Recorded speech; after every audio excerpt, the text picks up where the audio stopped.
Kayfiyatingiz yo'q. O'zingizni chalg'itish maqsadida video ko'rib yotibsiz, men chiqib qoldim. Demak, bu bejizga emas, oxirigacha eshiting. Men sizni kayfiyatingizni ko'tarishga harakat qilaman. Xo'pmi? Biz sababini qilyapmiz, harakat qilyapmiz. Yechimini oqtaryapmiz, lekin buni yechimi kimning qo'lida?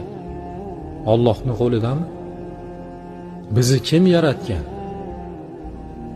Bizga o'sha sinovlarda, o'sha qiyinchiliklarni kim beryapti? Allohmi?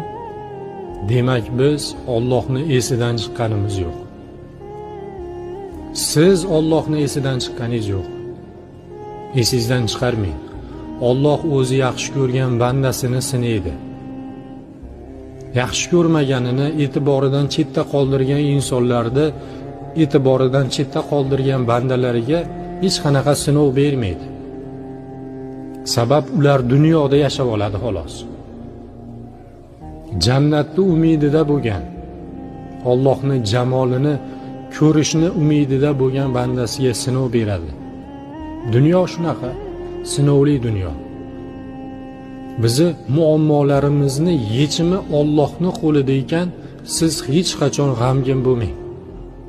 Kayfiyatingizni hech qachon dunyo tashvishlari uchun, dunyo matohlari uchun kayfiyatingizni tushirmang.